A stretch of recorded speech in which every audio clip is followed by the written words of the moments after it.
Hey everyone, it is Fiktxun Crypto back at it again with another video. Today we have some very interesting information about the SEC potentially running an XRPL node.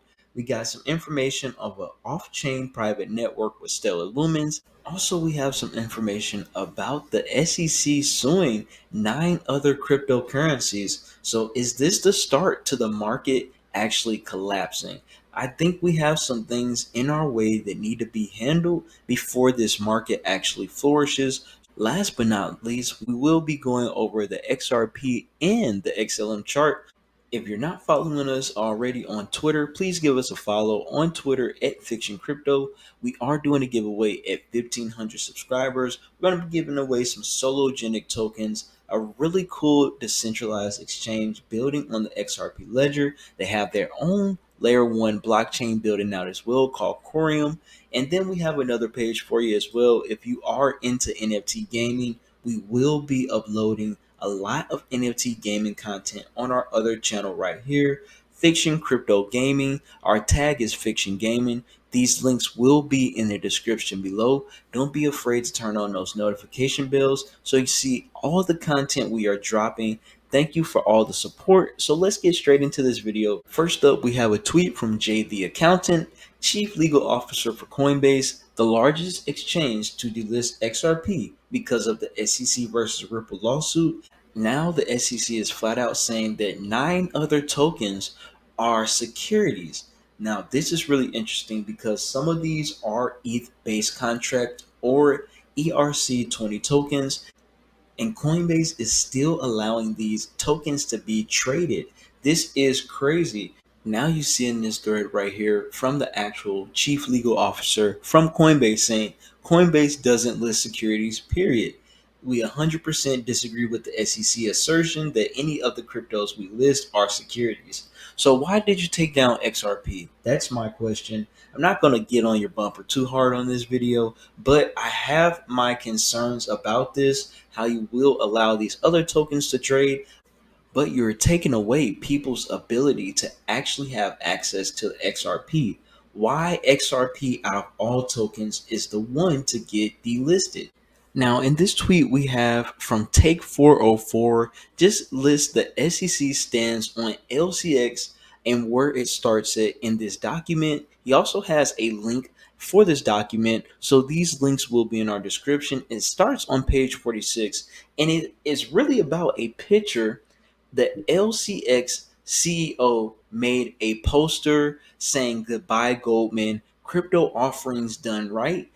So the CEO of LCX, which is an exchange, I think it is built off of Ethereum, really just made his own kind of promotion for his company, saying goodbye to Goldman Sachs. You know that Goldman Sachs has been the leader behind a lot of these Ethereum tokens. It's been what is a part of one of the biggest financial scandals in the world, and it has always been a part of financial scandals. Somehow Goldman Sachs gets to skate their way out of trouble every time. And the crazy thing about this is Gary Gensler worked for Goldman Sachs for 18 years. Something sounds fishy to me.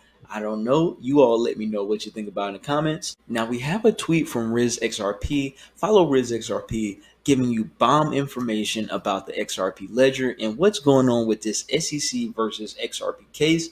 Ripple's attorney saying that the SEC has a node on the XRPL. This is Stuart Alderati. Let's take a listen to what he is saying. XRP sits, as I said, on an open, permissionless ledger. How do I know that it's open and permissionless? Because the chief technology officer at Ripple tells me it is. He explains it to me, but I also have hard evidence. The SEC announced about a month or two ago that they're going to establish a node on the XRP ledger and other open and permissionless ledgers. The SEC didn't call Ripple to ask permission to do that. They're just going to do that. The SEC announced about a month or two ago that they're going to establish a node on the XRP ledger. They're going to establish a node on the XRP. If this is something that we can find in the community and find an IP address, linking it back to somebody in the SEC, I mean, I think this blows this case wide open for a bunch of different things. I won't get too deep into that. I'll kind of let the community form an opinion around that. But let's move on to Stellar Lumens. A lot of great things are happening on the Lumens blockchain in the XLM token. In this tweet from Stellar right here, it says, Happy 7 million accounts. Stellar Network will use any milestone to eat this cake. And just imagine, this is the first 7 million accounts on Stellar. It is 8 plus billion people on the earth. Do you know how early we are? That's not even 10% of the population. This is really, really crazy. It's very exciting. You are early in this industry. Learn how to capitalize. I mean, this is what we need to figure out, how to capitalize in this market and continue on growing with these companies as well. Onto this other tweet from LumenSwap, and we will cover LumenSwap very soon. It says XLM is not government currency, it is a global currency for the people. We have more evidence to support this in just a second. It may not just be for the people, but it may be issued for the people by the Fed, because this thing that we're going to read over in just a second is wow. Moving on to some Stellar Lumen stats. It is currently July 25th where I am at. It's about 12:33 a.m. So it just passed. But stats for yesterday, July 24th, 2022. Transactions on the Stellar Lumens blockchain, 3.6 million. We're going to round everything up on this one. Operations, 8.8 million. And the average cost per transaction, 0.000361 XLM or 0.00041 cents. Now, this is the type of friction that I like. Cheap friction, affordable friction, great gas costs for the network, for everyone just moving and transacting money on this blockchain. Now, let's get into the information about Starlight. Now, what is Starlight? Starlight is a layer 2 payment channel protocol for the Stellar Lumens blockchain. This is really cool to me because this tweet from right here from LumenSwap says XLM is not government currency, but it is a global currency for the people. Now, when we talk about global currencies for the people, we need something that is going to settle a lot of transactions per second. And with Starlight, this off chain private network, it can handle so many transactions. When I say so many, we're talking about a million plus transactions per second. Now, let's just read over this slightly because it is a great, great read. Now, when we read earlier from LumenSwap, it says XLM is not a government currency, but it is a global currency for the people.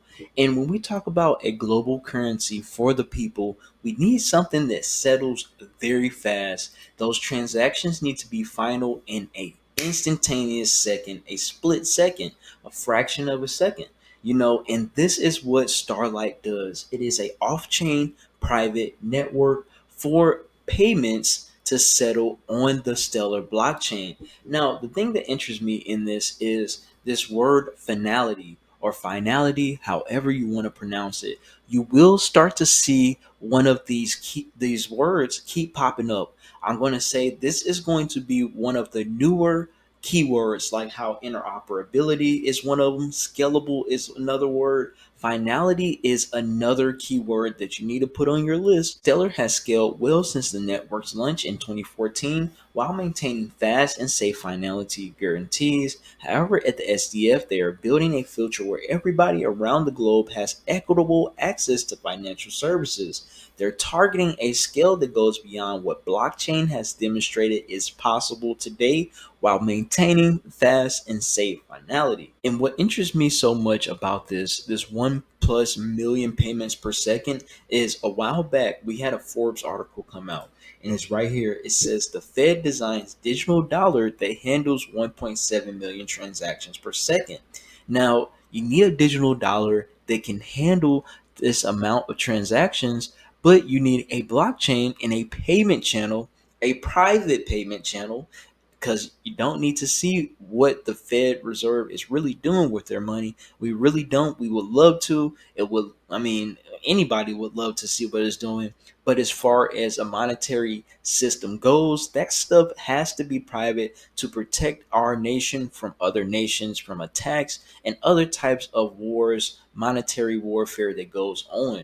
So this right here is interesting because that word pops up, and we're going to just read over this third article and paragraph right here. It says, according to the Fed's report, a core processing engine for a hypothetical general purpose CBDC was created that produced one code base capable of handling 1.7 million transactions per second. According to the Fed, the vast majority of transactions reach settlement finality in under 2 seconds. And we all know that that word finality is popping up a lot.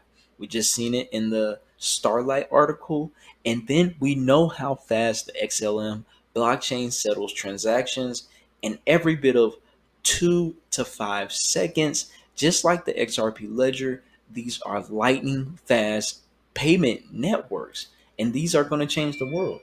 They have new transactions preconditions. So this is called Cap 21, and what it does is add a new suite of preconditions that can be added to a transactions. It says preconditions are conditions that must be satisfied for a transaction to be valid. Now, what this means is that these transactions are going to always be updating to the most recent transaction. You will be able to dispute certain payments on the ledger if they don't meet all the preconditions that they're supposed to meet to make a payment final. Now, Cap 40 extends Cap 21. We haven't went over Cap 40 on this channel, but we will start to dive deeper into XLM as I am starting to come back and getting into the hang or the swing of this crypto thing. You know, I was down for a minute, but we are back up now, and it adds a new type of signer to the Stellar network, the signature of another transaction. Starlight uses this to atomically authorize or instantaneously authorize multiple transactions by disclosing the signature for one transaction inside of another. So the stats on this, in one of these transactions, up to 95,000 payments can be completed inside of one of these basic, I'm going to call it a block. This basically puts more transactions in a box and allows it to process more payments at one time. And like we said, the stats on that at one time is 95,000, up to 95,000 payments in one single transaction. This is huge. I mean, this is what they say when they talk about the fast speed of this. We are going to be able to put through 1 million+ payments per second between two users. We're talking peer-to-peer payments, and this is what we were saying when the Lumen Swap post said it's not for the government. It's not a government reserve currency, but it is a currency for people because, you know, the thing about XRP and XLM, XRP is for cross-border transactions, and supposedly XLM is for peer-to-peer and bank-to-peer transactions. The thing about cross-border transactions are there, you don't have to have 1 million+ transactions going on per second, because what I feel like banks can make it a little bit easier on their payment system by simply making a big block and pushing off that payment at one time. That's why I believe the theory of a high price XRP, because the higher the price of XRP, the easier and cheaper the settlement of a large payment is. Now, when it comes to Stellar Lumens, we talk about peer-to-peer transactions. That's like me sending you Cash App money. And that's like us going to the store and settling transactions with our credit card. You know, those are the type of transactions that need 1 million+ transactions per second. Now, this is really cool buffering. This is a prototype that they have been experimenting on building on the Starlight protocol, and it implements buffering. Now, buffering is not defined in the Starlight protocol as it states right here, but it is one pattern that is well suited to be used atop of the protocol. This is something very important. Serial payment channels such as Starlight are usually limited by the latency of the network and how they operate. So let's define latency for people, and let's define it in a way that we all can understand it. Imagine you're playing Call of Duty or your favorite video game on the internet, and you start to lag. That lag, it is what is called latency. Now with this, just imagine if you had this happen to you. This is how buffering works for this stellar lumens protocol right here. This is how it will work inside of it. Imagine you start to lag, and the second you start to lag, you get 10 different screens, and you get the fastest 2000 megabytes per second internet that you ever had in your life. Imagine that. So this is what buffering does in this new payment channel. It is a part of the protocol. So when the network is basically lagging, and their lag is crazy. When we say lag, we're usually used to 5-10 seconds. This is talking about 20 milliseconds. They say the limit is transformed into 50 agreements per second. Each agreement can hold many payments. Instead of getting confirmations from one payment every 20 milliseconds, this channel can deliver confirmation of many payments in a single agreement in milliseconds. So that means it's going to use that latency to gather more payments in one agreement. Now, I want to know how many payments can be in an agreement. We did see that 95,000 payment number earlier, so I don't want to assume, but we are going to look into that. How many payments can be in an agreement? And this is about it for this one. I really don't want to make this too long, but we will go over these charts really quickly. And what I believe, I mean, what I'm starting to see, we're getting this is my 50 EMA and this is my 200 EMA. We're, and I'm on a weekly chart. I trade weekly charts. It just gives me better price feeds. I think we have a chance to kind of rise up in this market. You may see a 14-cent XLM real quick, and you may even see a 15 to 16-cent XLM. But I am fearing, because I see a death cross on the XLM chart, I am looking for 6-cent XLM. That is what I'm looking for. It looks like we're going to continue to be in a bear market. Stable coins have not been issued, or really the issue has not been taken care of yet. And the same thing I see with the XRP chart. I do believe that we may potentially hit this order block up here, and it's a nice big gap that we have to fill in. And you may see a 44-cent XRP. That would be great. That would be great. But what I believe we're going back down to is, first we're going to hit about that 25 XRP, and then we're going to see a 18 to 17 or 16-cent XRP.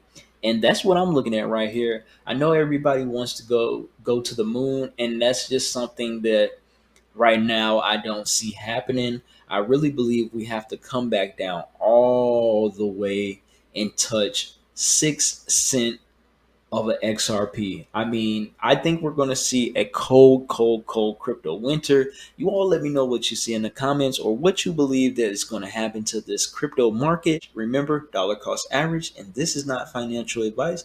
I'm just a YouTuber on YouTube. Don't take advice from me, guys. Have a good one. It's Fiktxun Crypto. Peace.